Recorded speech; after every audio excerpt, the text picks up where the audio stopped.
These are quick capsules based on what I saw in the building. I have not watched the pay-per-view yet. Um, so anyway, we'll start with the Quest McCody and the XL battle. Um, that first round from Quest was dope for the fact that he freestyled the whole round. Now, the problem that I had with that, and it's my problem with this whole battle, is the fact that you guys had more than enough time to prepare. And I understand he has Summer Madness, he has Summer Impact the week before, but it's up to you to prepare. It's up to you. Like, there's no, I didn't see any reason that this should have happened. You took those battles on anybody, and I think highly of Quest. I was a little disappointed because I expected so much from this battle. Um, no, excuse me, I said it wrong. He didn't freestyle the first round. First round, he was not good. I'm sorry, he was not good in that first round. First round from Excel was incredible. He was going in. I thought the first round was cleared, man, and I'm like, okay, there's no way that Quest should sit back and allow this to happen in the second round either. Second round comes, like I said, Quest is just freestyling and going crazy, but it was dope how he did it. In the second half of that second half of that second round, it was mostly comedy driven, and it was dope. It was sitting in the building, the way he did it all, it was fire. But again, there was no reason that all that freestyle should have been happening. Excel goes and has a dope round again, like he did in the first. Now again, I did still expect way more from the both of these guys, but that second round, to me, how good both of their second round was what I would expect from both of them in the first round. Like, I expected fireworks in the first round, second round for it to elevate, keep excuse me, keep going up in the second round, third round. I expected it just to be crazy because the both of them are so dope with the pen and ball heavy. I just knew that they can make this arguably a classic, but that's not what happened in this battle. Like I said, Excel had a good second round too, but I gave that second round to Quest. So at this point, it's 1-1 going into the third, and what happens? Quest is up there freestyling again. I hated that. I didn't hate everything he said. I just hate how unprepared he was. I know there was a discrepancy, something that in the first round, Excel pointed out that supposedly Quest wanted to change the time of the battle. Supposedly he had agreed to 2 minutes or something to the effect, or 2:30, but he wanted it to be changed to minute-long rounds. Quest asked for that. In the next round, Quest rebuttals that and says, "Yo, that's not the case." And then when you look at how long the rounds went for, I could see, what a discrepancy could be. But it is what it is. It's hard to 100% believe Quest when you showed up for 2 of your 3 rounds you freestyle. Because the point is, if you're freestyling, you freestyle for as long as you want. So if it is true that you asked to shorten the time a few days before the battle, but then you showed up and you freestyle longer than what you were supposed to, then of course that masks the whole situation. That doesn't make you look like a liar. You know what I'm saying? Anyway, Excel has a very hard hitting third round, but it's short. So at this point I had it a tie. But the more I think about it, the more I have to give Excel that third round, because Quest freestyling, like, it was just taking too long. And it was taking way too long and drawn out to the punch. Excel might have had a shorter round, but did he have a shorter round, or did Quest rap longer because he was freestyling more? I don't know. But again, when I officially scored it, I had that third round dead even. But the more and more as the night went on, and I just kept thinking about it, and the more I think about it now, it's just like, yo, you know what? Quest was going all around the block to say hello. You know what I'm saying? And Excel didn't do that. He was showing to the point, and so I'm going to give him that third round, and I'm going to say that Excel got this 2-1. Next battle up was Paz versus Ines. I like this battle only from, not only, I'm saying that wrong. I just like how historical this is. It's someone people consider a legend in Oakland, and someone people consider a legend in Philly. What's up? Can I go outside? Outside where? Over here? You let me finish what I'm doing. I'll bring the dog in.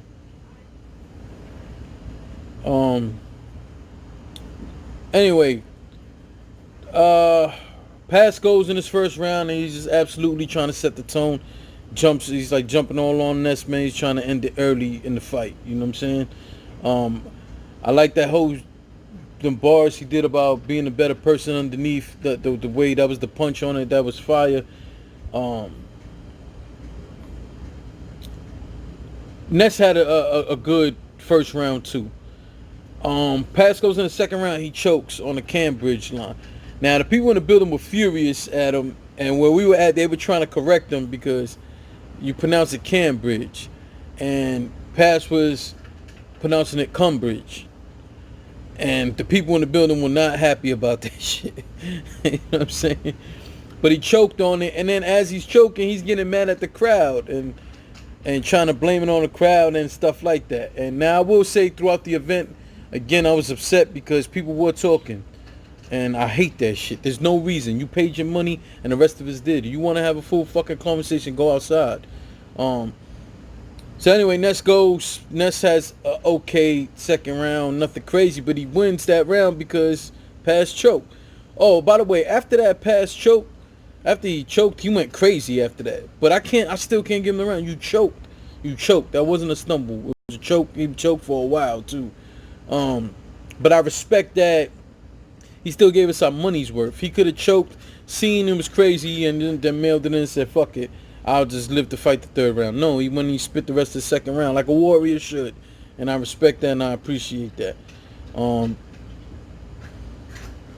the third round, I thought the third round was close, but I edged it to Pass.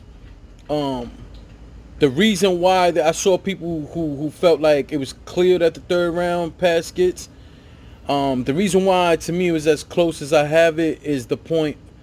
All 3 rounds we kept hearing about this fight that happened 15 whatever years ago. How many times people are gonna battle Ness and keep talking about that making the band shit? How many times you gonna talk about the fight that he had, and how many times you gonna talk about him walking from cheesecake?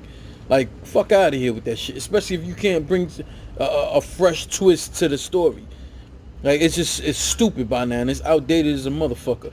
So while I do have Pass edging the round, it's an edge. And I was just disappointed that he kept with that same fucking angle about the whole making the band shit. Come on, man. Especially for Pass. Like, come on, you're more creative than this, fam. Come on, man. So altogether I got Pass round 1 and round 3. So, you know, it's 2-1, Pass gets the battle. Next battle up was a battle I anticipated heavily. You know what? Before I get to that, let's just go to Geechee Gotti versus Big K. Geechee Gotti in that first round, I thought was doing his thing, man. I like that Glue Easy line when he was trying to say he thought he was gonna battle Glue Easy and it was Big K. Like that shit, like saying they look alike and shit like that. I thought that was dope. I like the way that he delivered that. It was definitely fire. But I got Big K edging that round. Big K was actually going ape shit in that first round.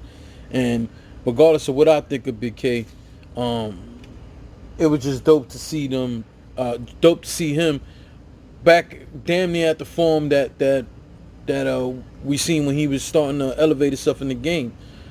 The problem is some of his last few battles, we seen his first round be dope and then shit go downhill from there.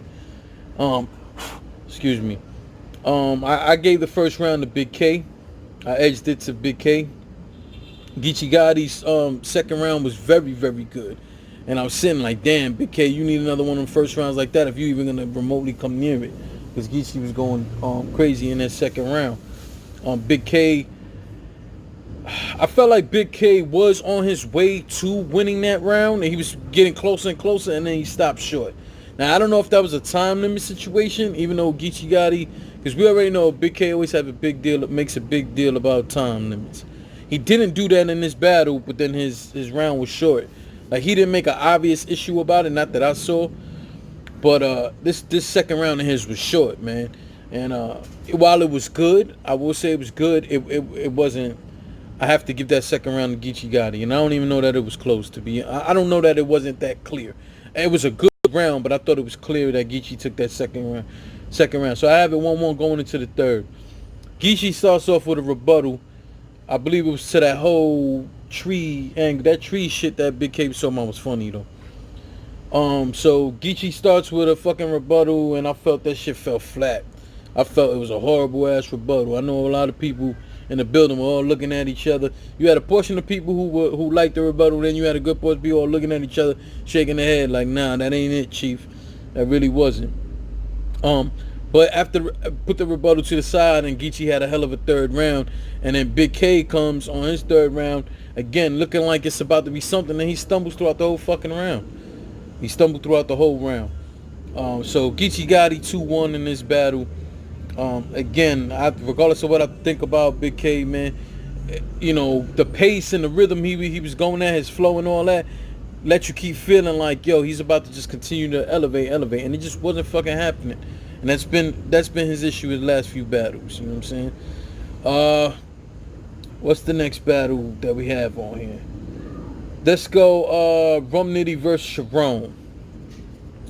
Now, I was the first one saying when they announced this battle, Sharon does not belong on the same fucking stage as Rum Nitty in terms of an actual battle. I didn't see how. Like, and I keep saying, Barb, when it comes to raising the stock, when it comes to no homo, who's hotter right now, who is the hottest in the game, who is the most popular in the game, I feel like Geechee Gotti is in the top 2, top 3. He might be number 1. But in terms of who's also in them top 2 or 3, to me, is Rum Nitty. But in terms of bars, unique bars and all that, to me, it's only Rum Nitty and Danny Myers. They're just in a different level of their thought process and their writing. Like, I just think that these guys come up with some of the most unique shit you've never heard that makes you think, yo, how did you even think of some shit like that? So that's why I didn't think Sharon belonged on the same stage as him. I thought it was just going to be a slaughter.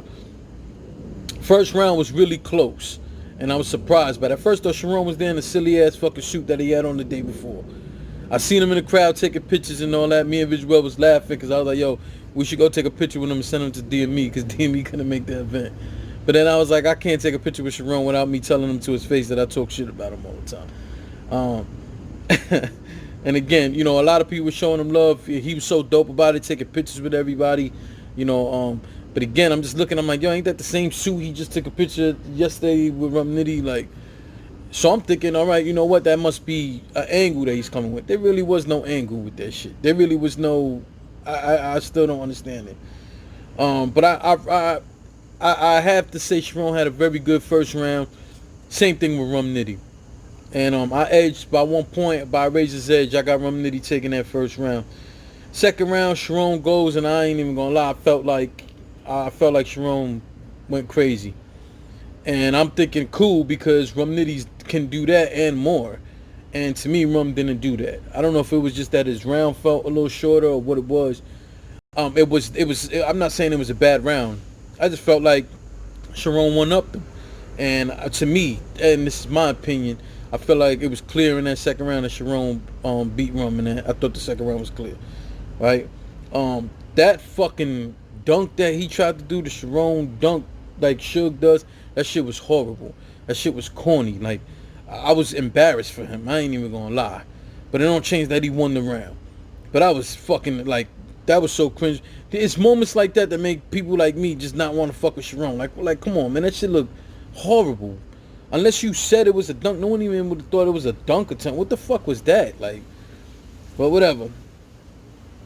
Sharon goes in that third round, and again, like I said, Rum had a good second round, but it just wasn't enough. Sharon goes in that third round, and again, he's just going crazy. And I'm sitting here like, yo, I just can't believe that Sharon is up there wigging on Rum Nitty, and Rum didn't get as crazy in that second round. He does come back and gets crazy in that third round, but I still gave that third round to Sharon. I like the shit he did at the end. That was like supposed to be like a band thing or whatever the fuck, when he cut the light off. Like, that whole shit was dope to me. I appreciated the showmanship of that, especially when he was having such a third round. It was a great way to end the round. Thought it was dope. Rum goes in his third. He's going crazy too. And he has this little fake choke moment. And it was just dope the way he did it. Everything was dope. You got to get the pay-per-view and see what it is. If I tell you all of this, I'm not doing it any justice. But it was fire. You know what I'm saying? I like the way Rum did that, but again, it wasn't enough to win the round. So I take no pride in saying this shit. But Sharon 2-1. I gave Sharon the second and the third round. Alright, so let's move on to the next battle. The battle that I definitely loved. And one of the main reasons why I was even in the building. Ill Will versus Ilmac. Two of my favorites. These two guys are overall guys. They can be funny, they can be witty, they can be sarcastic. Their penmanship is dope. When they want to scheme, and you name what it is, and these two guys, in my opinion, two of the elites doing it. I feel like these are the two most well-rounded guys. Past they belong. There's other people belong in the conversation who could be top 5, but I'm not saying that. I'm just saying that to me, these are two of the elites of how versatile they are. All around battle rappers, performing everything. So anyway, Ill Will goes first. He had a dope ass round, and then Ilmac does the same, and it set the tone for the rest of this battle, because it's like you have to one up the other person. That is the point of the battle. But in this situation, these guys are so dope at what they do. Like, you can't come with no sort of weak shit. And from the first round, to me, they set the bar. You know what I'm saying? Of how this battle has to go. I gave that first round. I edged the first round to Ilmac. Second round, they elevated from the first round. That's the way I felt about it. Absolutely fire. And Ill Will again shows you why he belongs. Because some people felt like, well, I don't know if Ill Will belongs up there with Ilmac. Well, he got up there and showed you why, especially in that second round.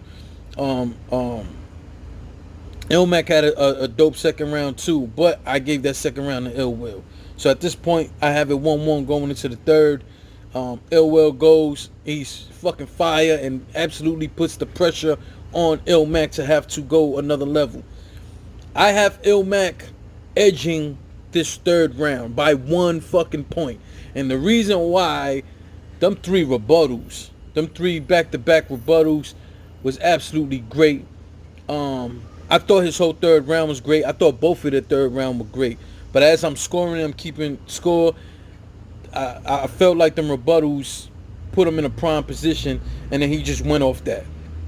So I saw people saying Ill Will 2-1. I saw people saying Ilmac saying 2-1. Me personally, I got an Ilmac 2-1. I got Mac with the first and the third. Again, I think them rebuttals is you know, it would definitely set the tone with all of that. By now, you guys already know what the outcome was. It was a very disappointing outcome. So it was Real Deal versus Chilla Jones for the title. The second time, only the second time that the title has been defended outside of Canada. Also, Chilla Jones had a lot to do with the GZ battles the next night, which he talked about in this battle as well. About, you know, what he's been trying to do for his city, so on and so forth, and what he wanted to do for King of the Dot. Anyway, first round, I thought Real Deal had a very good first round, and I felt like, okay, it wasn't great, but it was good, and okay, this could be a good starting point. But then again, I'm just, as the round is finishing, I'm like, he's definitely gonna need more of this if he's gonna walk away with the chain. But he had a real good first round. Chilla goes and, in my opinion, clearly wins that first round. That contender scheme that he had, contender scheme, the fuck, dude. I thought it was fire. I really enjoyed that scheme. I thought it was dope and very clever and what he did. But I thought Chilla Jones clearly took that first round. So it's like Real Deal had, let's just say, like a round that you can look at as a 7 or 8. And then Chilla Jones went and had a round that was like a 15, you know what I'm saying? Which was, it's funny I'm saying those numbers because that was damn near what I scored it. But you know, it was to me, it was clear in that first round. Even the look on Real Deal's face in that first round was like, oh shit, yeah, I gotta come with something better than that. Real Deal goes in that second round. He has a real good second round, to the point even when he starts ridiculing Chilla Jones fans. I thought it was clever the way he did it. And what else do you expect from Real Deal? Like, this is one of the things that makes Real Deal special, and it's one of the reasons why he got a shot at the title. That second round just proved all of that. But then Chilla goes, and I feel like Chilla goes and takes that round too. Now, to a degree, do I think that that second round was close? Yes, I had Chilla winning by 3 points on that. It was close, but not so close that you couldn't tell who won that round. You understand? Like Real Deal had a very good second round. I just don't think it was enough. I have Chilla 3 points ahead of him on that. So at that point I got Chilla winning the match because he got the first 2 rounds in my opinion. And then in the third round, they go and they both have a good third round, but for different reasons. And I have the third round a tie, and for this reason. Real Deal starts his round off pretty cool, and he goes into something personal things. He starts going into what he went through to write and all of that for this match, and what he's been going through in his personal life, and how everything with his father has affected him. Again, if you guys have been paying attention to my channel, I even did a blog, and I was asking you guys to help with the GoFundMe to donate money. His father's going through a hard time health-wise. Things ain't looking too good. We're going to continue to pray for Real Deal and his family so they could get through it. But Real Deal was putting together this GoFundMe. I will put the link in the description for you to see that blog. And in that blog also is the link so that you can donate and stuff like that. Any little bit helps. Trust that. Chilla goes and has a phenomenal third round. The reason why I have it a tie is because I can't give. There's a lot of people giving Real Deal that third round, and I don't have a problem with that. But from my perspective, I cannot give you a third round on where the majority of your half or the majority of your round, you're talking about personal matters. Was it dope? Yes. Did I enjoy it? Yes. Was it heartfelt? Fuck yeah. I've seen a lot of people getting a little teary-eyed. Let's not act. And even a lot of y'all was saying it after the battle, how you got a little teary-eyed. And there's nothing wrong with that with human beings, and it was a touchy subject. I like that third round from Real Deal, but I can't give you that. I gave him a point for what he was doing. But I can't continue to give you points when everything you talk about is not an attack on your opponent. It has nothing to do with it. I can enjoy that round, but I can't give you the battle for that. You're not attacking your opponent. I can't give you the round for that. So at the end of the day, I have it two clear rounds for Chilla winning. The third round, I have it an absolute tie. Again, if you want to give that to Real Deal, I won't hold that against you. But I feel like there's no way that I'm somewhat gonna hold it against you because it's a title match, and if Real Deal can win the title with a third round that doesn't attack his, the whole building was clear that the first round was Chilla's. The majority, really everybody who I heard saying anything, all gave that second round to Chilla. There were people after the second round leaving because they thought it was clear already. When the third round finished, people were saying it. Oh, it's over. Chilla got this. And they were leaving out to their cars. Everybody was getting the hell up out of there so that they could beat the rest of the rush. They didn't want to get caught up in the crowd trying to get out. They took a long ass time to make an announcement. And I kept saying, I wanted to leave. I'm telling Mercy and I'm telling Visual, yo, let's get up out of here. They both like, nah, let's wait for the announcement. And what happens? The announcement comes down. Half the building already left. Maybe more than half. Because they thought it was that clear that Chilla got it. And when they didn't make that announcement that Real Deal got it, the building starts booing. Now, the building wasn't booing at no point tonight, even at the bad points. Last year, they wasn't booing either. So, to me, it's like there had to be a legit reason why. They had 5 judges. Rum Nitty, Ill Will, Il Mac, Lex Luthor, I think Geechee Gotti. I'm not sure who that. Well, yeah, was it Geechee Gotti? Whole point is they had it 3-2. 3 people in favor of Real Deal, 2 people in favor of Chilla Jones, and listen, they got it wrong. They got it wrong. To me, there's no other way around it. Like, they got it wrong. They got the battle. They got that decision wrong. Anyway, I don't know what's gonna happen going forward. It's gonna sound weird to y'all, but I wouldn't mind seeing a rematch, an automatic rematch. I know they battled 2 times already. I understand that, but a third time will make this even more historic for 2 reasons. The third time will be for the chain, something that's never happened before, and it will be immediate rematch, something that's never happened before. So, I mean, let's see what happens from here. Salute to everybody. Thank you for rocking with me. Again, hit the subscribe button, alert bell, hit the like button. In the description is the link for the merchandise. Get on that. And thank you everybody for rocking with me. Peace.